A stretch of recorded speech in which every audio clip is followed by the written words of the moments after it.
진영 씨는 학교 직장 모임뿐 아니라 새로 나간 동호회에서도 총무를 맡고 있습니다.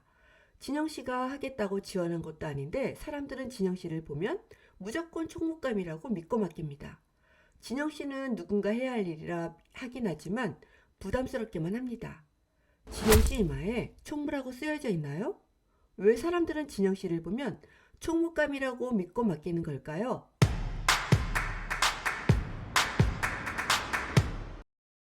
안녕하세요. 나를 알고 너를 알고 서로를 이해하는 육아시선입니다.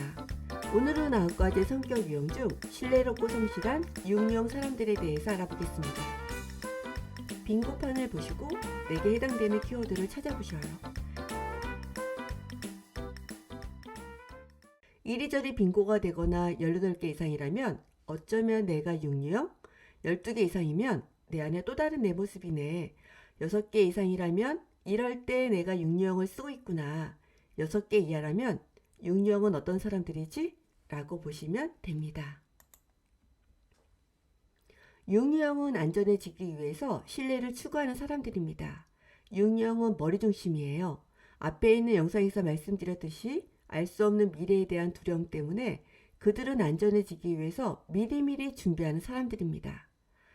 앞의 영상에 설명해드린 1유형과 6유형은 겉으로 드러나는 모습은 비슷하게 보입니다. 그러나 내면의 동기는 다르지요. 1유형과 6유형의 차이점을 찾으시면서 영상을 보시면 더 많은 도움이 되실 거라 생각합니다. 돌다리도 두들겨 보고 건너는 믿음직한 6유형의 키워드 시작하겠습니다. 유비무환 1박 2일 여행 가게 된다면 여러분은 여행 가방에 무엇을 챙겨가세요? 만일 빠뜨린 것이 있더라도 걱정하지 마세요. 6형의 캐리어에 들어있을 거예요. 이들은 혹시 설마 하는 가능성을 대비해서 안전에 대한 모든 것을 챙기거든요.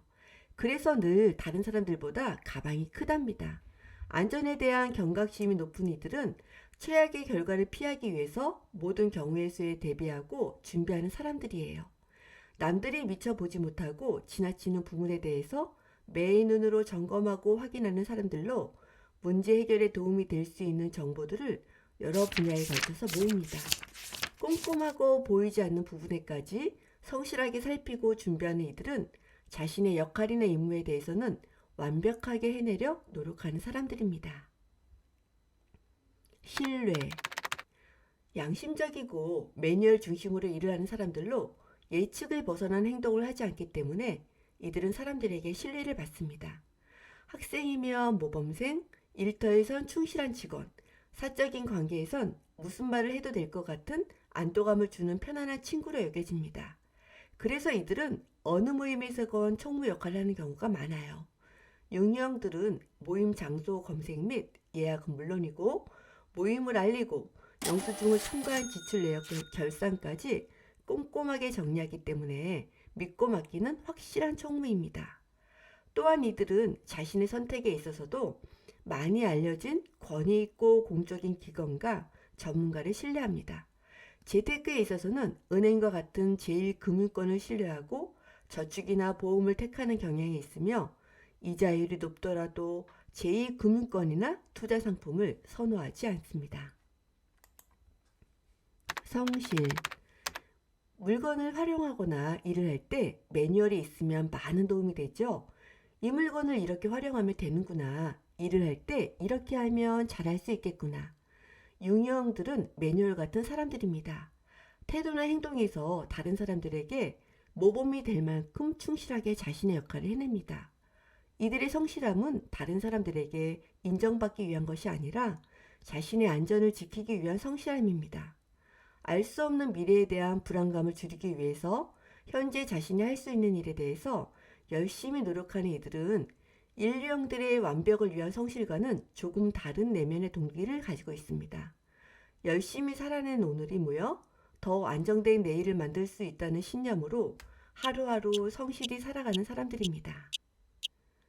책임감 원칙과 규범을 준수하고 말과 행동이 일치하는 이들은 자신에게 주어진 역할이나 일에 대해선 스스로 책임감을 갖는 사람들입니다.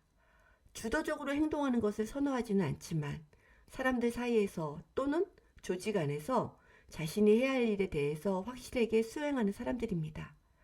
원칙과 규범을 중시하고 책임감이 높은 사람 하면 어떤 유형이 떠오르세요? 만일 저희 영상을 시청하신 분들이라면 아마 인류형이 떠오르셨을 겁니다. 맞아요. 인류형 사람들과 육류형 사람들은 비슷한 부분이 맞아요. 그럼 인류형 사람들과 육류형 사람들의 차이점은 무엇일까요? 인류형들의 원칙과 성실, 책임감은 더 좋은 세상을 만들기 위함이고, 육류형들은 자신이 속한 조직을 지키고 유지하기 위해서 필요한 것들입니다. 만드는 사람들, 지키는 사람들, 이 점이 인류형과 육류형의 차이점입니다. 헌신. 여러분은 프리랜서로 활동하는 것을 더 선호하세요? 아니면 믿을 만한 회사에 소속되어 일하는 것을 더 선호하시나요? 육류형들은 믿을 만한 곳에 소속되어 있을 때 더 존재감을 발휘합니다. 공동체를 필요로 하는 사람들, 공동체에 꼭 필요한 사람들, 육류형 사람들입니다. 자기 생각과 자기 이해를 중요시하는 머리형이지만 이들은 나보다는 우리라는 공동체를 더 중요시 여깁니다. 자신이 속한 공동체 안에서 이들은 가슴형처럼 배려와 봉사, 도움을 아낌없이 나누는 사람들입니다. 소속감은 이들에게 안정감과 편안함을 줍니다. 그래서 혼자 일하는 것보다 자신을 안전하게 지켜줄 믿음직한 공동체를 선호하며 공동체가 자신을 신뢰하면 공동체를 위해서 헌신하는 경향이 있습니다. 편안한 가정은 누구에게나 로망이지만 육류원들에겐 자신에게 안정감을 주는 가장 작은 공동체이기 때문에 특히 가족 중심이 되는 경우가 많이 있습니다. 육류형의 키워드: 유비무원, 신뢰, 성실, 책임감, 헌신,